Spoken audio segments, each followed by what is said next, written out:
जय मसीह की मेरे प्यारे मित्रों, आप सभी को स्वागत है एक बार फिर से बाइबल की अध्ययन में।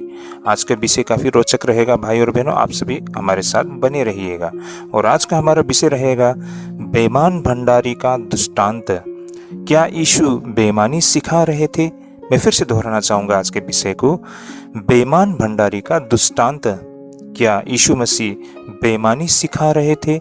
लूका रचित सुसमाचार 16 अध्याय 1 से लेकर 13 पद तक।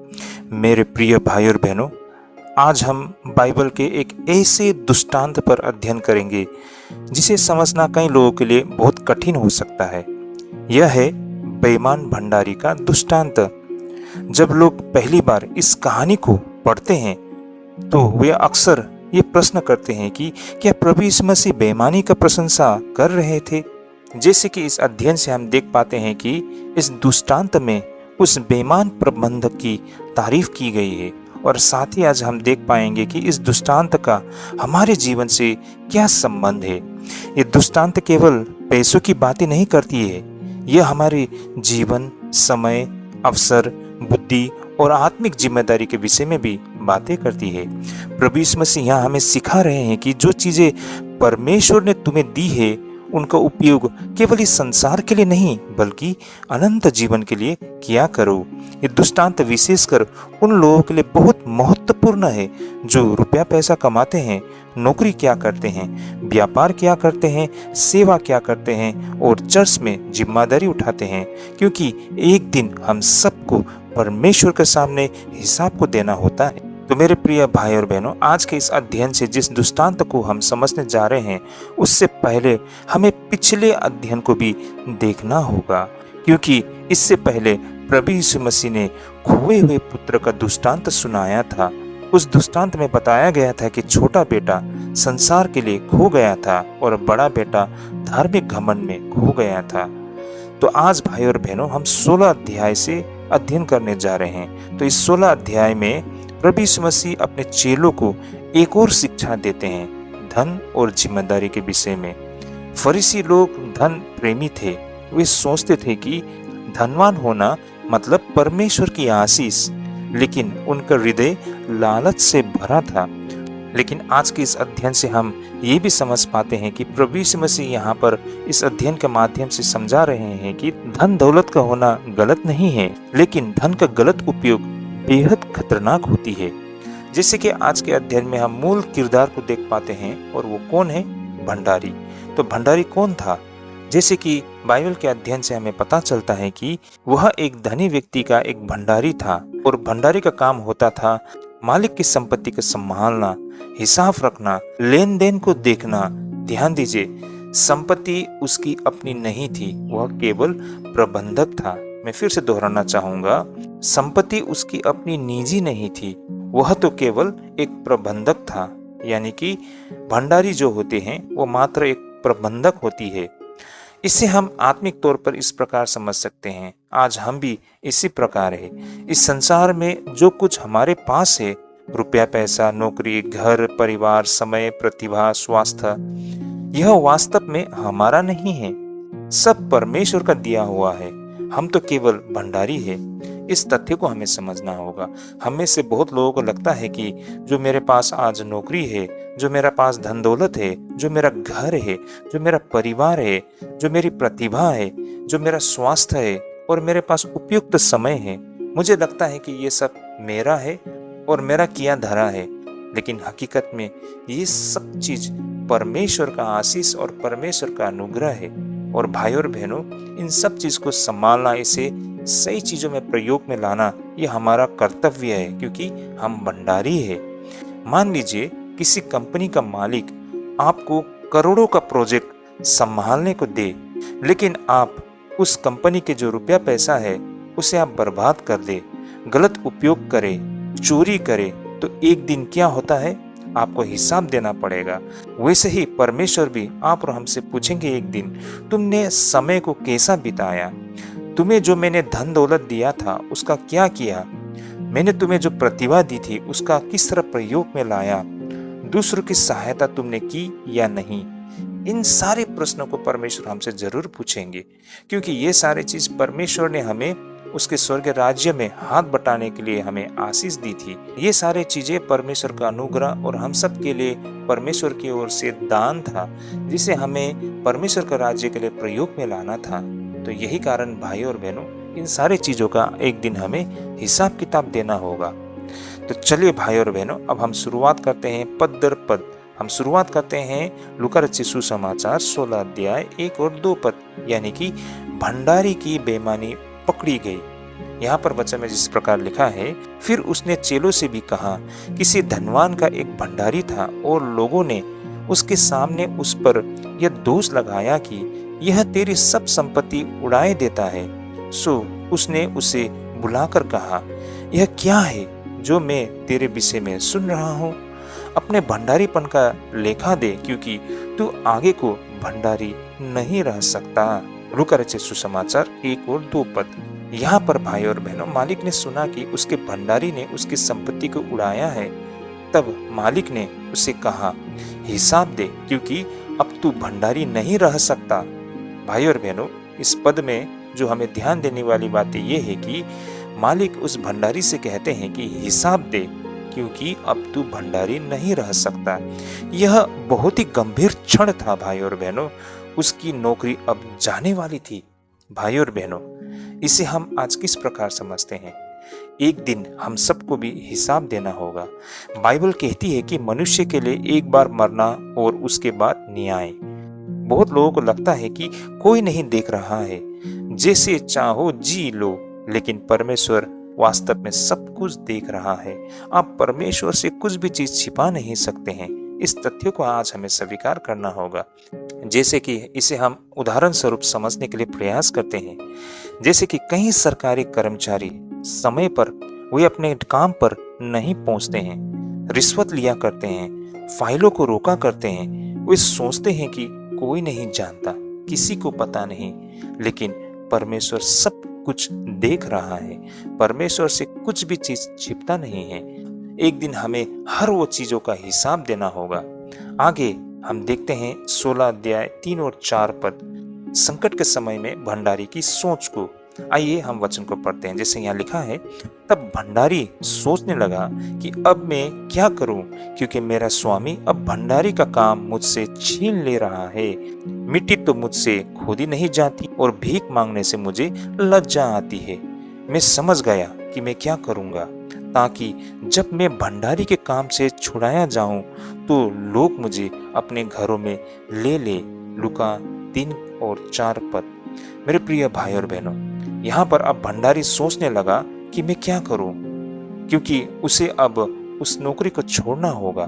तो वो सोच रहा है कि मैं क्या करूं, मैं मिट्टी तो खोद नहीं सकता, यानी कि मैं मेहनत तो नहीं कर सकता, मुझे भीख मांगने में शर्म आती है। फिर उसने योजना बनाई, तो देखा जाए तो वो बिल्कुल असहाय है। अब उसकी नौकरी नहीं रहेगी तो वो क्या करके जीवित रहेगा। फिर उसने योजना बनाई। उसने सोचा, मैं ऐसा करूंगा कि नौकरी जाने के बाद भी लोग मुझे अपने घर में जगह दे। अब मेरे प्रिय भाई और बहनों, बहुत ही महत्वपूर्ण और ध्यान देने वाली बातें ये है कि यहाँ पर प्रभु यीशु मसीह उसकी बेईमानी की नहीं, उसकी दूरदर्शिता की बातें कर रहे हैं। जिस तरह वह भविष्य के विषय में सोच रहा था, हम में से बहुत लोगों का ध्यान उसकी बेईमानी की ओर जा रही होगी, लेकिन वास्तव में प्रभु यीशु मसीह उसकी बेईमानी नहीं, उसकी दूरदृष्टि के विषय में हमें समझा रहे हैं। दुनिया के लोग भविष्य की नौकरी के लिए योजना बनाते हैं। हम रुपया पैसा को इन्वेस्टमेंट करते हैं, रिटायरमेंट का प्लान बनाते हैं, हम इंश्योरेंस लेते हैं ताकि भविष्य में जाके कोई दिक्कत ना हो। लेकिन हम में से कितने लोग भविष्य के लिए गंभीर होकर अनंत जीवन के लिए चिंता करते हैं? हमें लगता है कि ये जीवन इस जीवन तक ही सीमित है, लेकिन असल जीवन तो इस जीवन के बाद में है, जिसके लिए हमें चिंता करनी चाहिए थी, जिसके लिए हमें योजना बनानी चाहिए थी। आगे हम देखेंगे भाई और बहनों, लूका रचित सुसमाचार 16 अध्याय 5 से लेके 7 पद तक में, जहां उसने कर्ज कम कर दिया था। आइए हम वचन के द्वारा समझने के लिए प्रयास करते हैं। और उसने अपने स्वामी के देनदारों में से एक एक को बुलाकर पहले से पूछा कि तुझ पर मेरे स्वामी का क्या आता है? उसने कहा 100 मन तेल। तब उसने उससे कहा कि अपनी खाता वही ले और बैठकर तुरंत 50 लिख दे। फिर दूसरे ने पूछा, तुझ पर क्या आता है? उसने कहा, 100 मन गेहूं। तब उसने उससे कहा, अपनी खाता वही लेकर 80 लिख दे। मेरे प्रिय भाई और बहनों, यहाँ पर हम क्या देख पाते हैं? उस भंडारी ने उसके मालिक के देनदारों को बुलाया और एक का 100 माप तेल था, उसने उसे 50 कर दिया। दूसरे का 100 माप गेहूं था, उसने उसे भी 80 कर दिया। उस भंडारी ने ऐसा क्यों किया? उसने यह इसलिए किया ताकि लोगों पर एहसान किया जाए, क्योंकि आगे जाके उसे मदद मिले। वो लोगों से एक अच्छा रिश्ता कायम करना चाहते थे और वह आने वाले समय के लिए तैयारी कर रहे थे। अब मेरे प्रिय भाई और बहनों, इस विषय को लेकर हम दुविधा में पड़ सकते हैं। प्रभु यीशु मसीह यहाँ पर इस तरह क्यों कह रहे हैं? यहाँ पर प्रश्न उठता है कि क्या यीशु मसीह बेईमानी की तारीफ कर रहे हैं? बिल्कुल नहीं। यहाँ पर हमें बहुत ही महत्वपूर्ण बातों को समझना होगा। वास्तव में यहाँ पर प्रभु यीशु मसीह उस भंडारी की चालाकी और समझदारी की बातें कर रहे हैं, बेईमानी की नहीं। हमारा ध्यान उस भंडारी की बेईमानी पर जा सकती है, लेकिन हकीकत में यीशु मसीह जो हमें दिखाना चाहते हैं वह ये है कि एक इंसान कितना चालाक हो सकता है और कितना समझदार हो सकता है, जो मुसीबत में होते हुए भी भविष्य की तैयारी करते हैं। मेरे प्रिय मित्रों, इसे हम इस प्रकार समझ सकते हैं। मान लीजिए एक चोर ने पुलिस से बचने के लिए बहुत चालाकी दिखाई। इसका मतलब यह नहीं है कि चोरी अच्छी चीज है। यह इसी प्रकार है भाई और बहनों, कभी कभार हम कहते हैं कि एक चोर ने पुलिस से बचने के लिए बहुत चालाकी दिखाई, तो इसका मतलब यह नहीं है कि चोरी अच्छी चीजें हैं, लेकिन हमारा कहने का मतलब यह है कि वो चोर इतना चालाक था, वो बचने के लिए उसने चालाकी दिखाई। तो यहाँ पर हम उसकी चालाकी को देख रहे हैं। मेरे प्रिय भाई और बहनों, यहाँ पर प्रभु यीशु मसीह उस भंडारी की चालाकी और समझदारी पर ध्यान आकर्षित कर रहे हैं। आगे इसे हम 16 अध्याय 8 पद के द्वारा ही समझ सकते हैं। जैसे कि यहाँ पर संसार के लोग अधिक चालाक होते हैं। जैसे यहाँ पर वचन में लिखा है, स्वामी ने उस अधर्मी भंडारी को सराहा कि उसने चतुराई से काम किया है, क्योंकि इस संसार के लोग अपने समय के लोगों के साथ रीति व्यवहारों में ज्योति के लोगों से अधिक चतुर है। कहने का तात्पर्य ये है कि इस संसार के लोग अपने समय में ज्योति के लोगों से अधिक चतुर है। मतलब दुनिया के लोग अपने भविष्य के लिए बहुत मेहनत करते हैं, लेकिन परमेश्वर के लोग अक्सर आत्मिक बातों में लापरवाह होते हैं। मेरे प्रिय भाई और बहनों, दुनिया के लोग बिजनेस करते हैं, व्यापार बढ़ाने के लिए रात दिन मेहनत करते हैं, वे अपने परीक्षा के लिए दिन रात तैयारी करते हैं, लेकिन हम विश्वासी लोग प्रार्थना में आलसी होते हैं, बाइबल पढ़ने में कमजोर, सेवा में ठंडे। मेरे प्रिय भाई और बहनों, कहने का मतलब इस दुनिया की चीजों को प्राप्त करने के लिए हम कितना बड़ा बलिदान देते हैं, लेकिन अनंत जीवन के लिए हम बलिदान तो छोड़ दीजिए, उस विषय में सोचना भी नहीं चाहते हैं। इस तथ्य को प्रभु यीशु मसीह लोगों के सामने रख रहे हैं। आगे हम देखते हैं 16 अध्याय 9 पद, अधर्म के धन का उपयोग। यहाँ पर वचन में ऐसा लिखा है, और मैं तुमसे कहता हूं कि अधर्म के धन से अपने लिए मित्र बना लो, ताकि जब वह जाता रहे तब वह तुम्हें अनंत निवासों में ले ले। 16 अध्याय 9 पद। मेरे प्रिय भाई और बहनों, काफी रोचक है यहाँ पर ये बातें। ये पद समझने में बेहद कठिन है, लेकिन इसे हम समझने के लिए प्रयास करते हैं। प्रभु यीशु मसीह यहाँ पर कहते हैं, अधर्म के धन से अपने लिए मित्र बना लो। ये कैसा वाक्य है? बिल्कुल समझने में कठिन, और लगता है कि भूल से ये पद यहाँ पर आ गई है, लेकिन आज हम इसके अर्थ को समझने के लिए प्रयास करते हैं।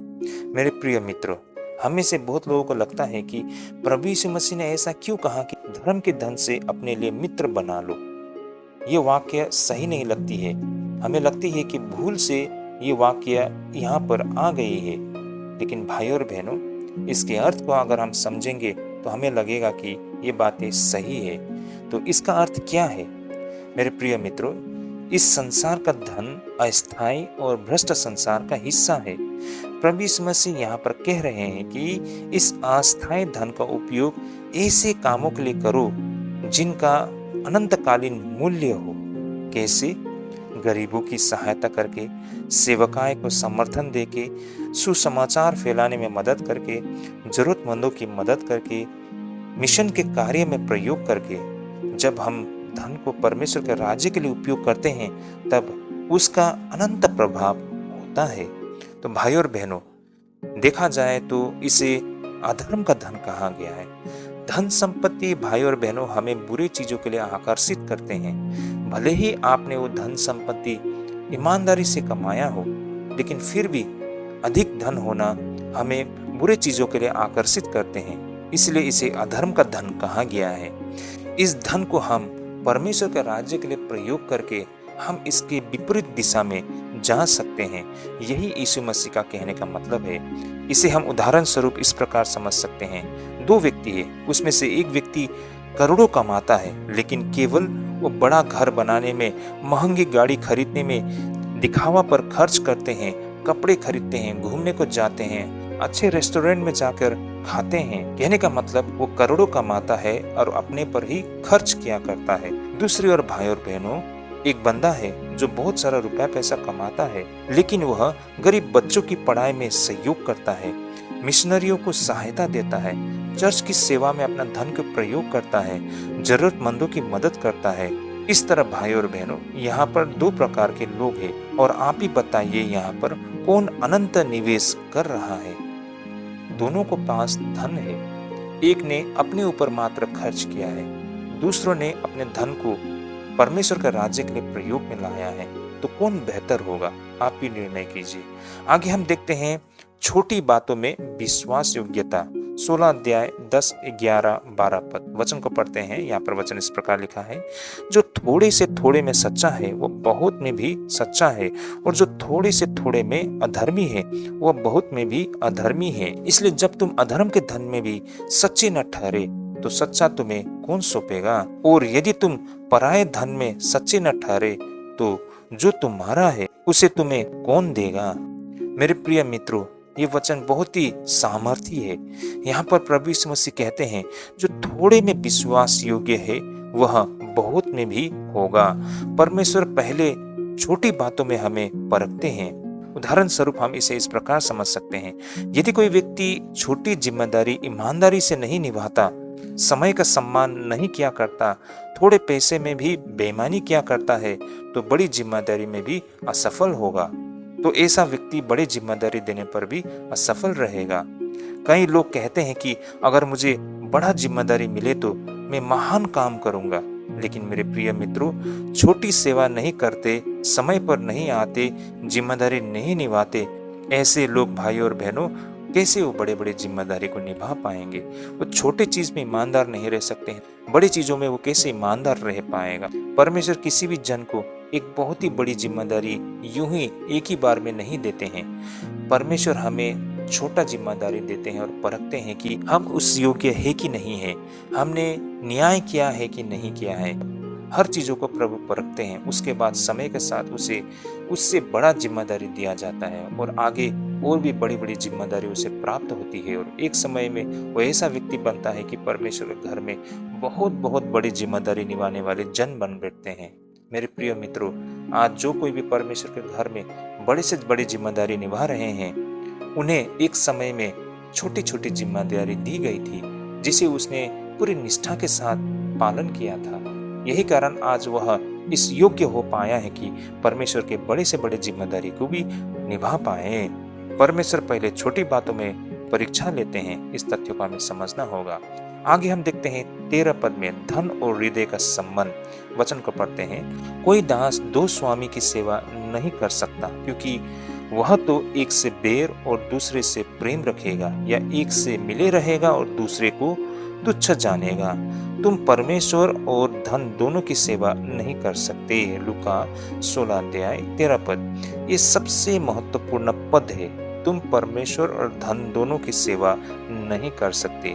ध्यान दीजिए, प्रभु यीशु मसीह ने नहीं कहा कि पैसा रुपया रखना पाप है, बल्कि उन्होंने तो कहा कि धन का गुलाम मत बनो। आज की दुनिया में बहुत सारे लोग नौकरी पैसा करते हैं, व्यापार करते हैं, राजनीति करते हैं और पैसे के पीछे ऐसे भागते हैं कि परमेश्वर भी पीछे छूट जाती है। कहने का तात्पर्य धीरे धीरे उसका प्रार्थना कम हो जाता है, चर्च में उसकी सेवकाई कम पड़ जाता है, वचन पढ़ना कम हो जाता है, आत्मिक जीवन ठंडा पड़ जाता है। तो मेरे प्रिय भाई और बहनों, परमेश्वर पीछे छूट जाने का मतलब यही है कि कोई व्यक्ति, भाई और बहनों, वो दुनिया में इतना व्यस्त हो जाते हैं, परमेश्वर को ही भूल जाते हैं। इसे हम व्यवहारिक तरीके से इस प्रकार समझ सकते हैं। कुछ लोग रविवार को भी केवल व्यापार के विषय में मात्र सोचा करते हैं।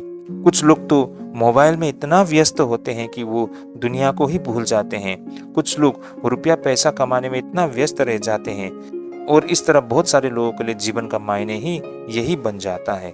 लेकिन एक दिन आपका रुपया पैसा, धन संपत्ति यहीं रह जाएगा, आपका बैंक बैलेंस यहीं रह जाएगा, पर आत्मा परमेश्वर के सामने जाएगी। उस समय आपको हिसाब देना होगा। मेरे प्रिय मित्रों, उस समय आप क्या करेंगे? तो ये था आज के हमारे अध्ययन, जिसे हमने पद दर पद इसके वास्तविक अर्थ को आपके सामने हमने रखने का प्रयास किया है। अब आइए हम इस दृष्टांत की मुख्य शिक्षा को आज हम समझने के लिए प्रयास करते हैं। पहला तो हम मालिक नहीं, भंडारी है, सब परमेश्वर का है। इस तथ्य को आज हमने समझा है। आज हमारे पास जो कुछ भी है, हमारी कौशलता, हमारी एजुकेशन, हमारी समझ, हमारी धन संपत्ति, हमारा परिवार, हमारा समय, हमारा स्वास्थ्य, सब कुछ परमेश्वर का दिया हुआ है। यही कारण भाई और बहनों, हम कहते हैं कि परमेश्वर ने हमें बेहद आशीष की है, सब कुछ प्रभु ने हमें दिया है। तो मेरे प्रिय भाई और बहनों, जो कुछ प्रभु ने हमें दिया है उसे हमें संभाल के रखना होगा, उसे परमेश्वर के काम के लिए सही तरीके से प्रयोग में लाना होगा। अगर हम मात्र अपने लिए ही खर्च करेंगे, अपने लिए ही मात्र प्रयोग में लाएंगे, तो कल हम क्या जवाब देंगे? क्योंकि भाई और बहनों, ये सब कुछ हमारा नहीं, ये तो परमेश्वर का दिया हुआ है। मैं आप सभी को ये बातें एक उदाहरण के जरिए रखना चाहूंगा। मान लीजिए आपने कोई नई गाड़ी खरीदी या छोटा सा स्कूटर भी खरीद लिया। आप क्या करते हो? अपने विश्वासी भाई बहन लोगों को बुलाकर प्रार्थना करते हो और प्रभु को धन्यवाद देते हो, सबके सामने कहते हो कि प्रभु ने मुझे आशीष की, यही कारण आज मेरे पास ये सब कुछ है। तो प्रभु ने तो आपको आशीष किया, आप पर अनुग्रह की, और आपको प्रभु ने ये सब कुछ दिया। तो आप यहाँ पर मानते हो ना, ये सब कुछ प्रभु ने आपको दिया है, आप तो मात्र भंडारी है, तो आपने इसे किस तरह प्रयोग में लाया है, ये प्रश्न बनता है। तो इस तरह भाई और बहनों, एक दिन हमें हिसाब को देना होगा। जीवन बिना जवाबदेही के नहीं है। संसार के लोग भविष्य के लिए तैयार है, लेकिन क्या हम अनंत जीवन के लिए तैयार है? इस तथ्यों को भी आज हमने यहाँ से समझा है। धन का उपयोग परमेश्वर के राज्य के लिए क्या करो, ऐसा हमने आज समझा है। धन साधन है, भगवान नहीं भाई और बहन। इसलिए हमें धन का गुलाम नहीं होनी चाहिए। छोटी बातों में विश्वास योग्य बने रहो। परमेश्वर चरित्र देखते हैं मेरे प्रिय मित्रों। आज इस तथ्य को हमें समझना होगा। परमेश्वर हमें देखता है कि हम परमेश्वर के प्रति कितना विश्वास योग्य है। हमने ये भी देखा है कि दो मालिकों की सेवा नहीं हो सकती है, या तो परमेश्वर पहला होगा या धन। तो इस प्रकार भाई और बहनों, हम अपने आप से आज हम आत्मा परीक्षण करेंगे। तो इस प्रकार आज हम कुछ प्रश्नों के द्वारा अपने आप को आत्म परीक्षण भी कर सकते हैं। यही कारण आज मेरे प्रिय मित्रों, हमें आज अपने आप से पूछने की आवश्यकता है कि क्या पैसा रुपया मेरा मालिक बन गया है? क्या मैं परमेश्वर के दिए संसाधनों का सही उपयोग कर रहा हूँ? क्या मैं केवल इस संसार के लिए जी रहा हूँ? अगर आज परमेश्वर हिसाब मांगे तो क्या मैं तैयार हूँ? तो मेरे प्रिय मित्रों, ये दृष्टांत केवल पैसों के विषय में नहीं है, ये हृदय के विषय में है। जहां आपका धन जाता है वहां आपका हृदय भी जाता है। यदि सब समय केवल संसार पर, सब मेहनत केवल नाम और उन्नति पर लगा दे, तो हृदय भी संसार में बंध जाएगा। तो यही कारण मेरे प्रिय मित्रों, एक दिन हमारा भंडारीपन समाप्त होगा। हमें ये बात को याद रखना होगा। हम इस संसार पर हमेशा नहीं रहेंगे। तब परमेश्वर पूछेंगे, जो मैंने तुझे दिया है उसका तूने क्या किया? समय, रुपया पैसा, प्रतिभा, अवसर, सुसमाचार। तो मेरे प्रिय भाई और बहनों, आज ही हमें निर्णय लेना होगा। मैं धन का दास नहीं, परमेश्वर का सेवक बनूंगा। प्रभु आप सभी को ढेरों आशीष करे। आमीन।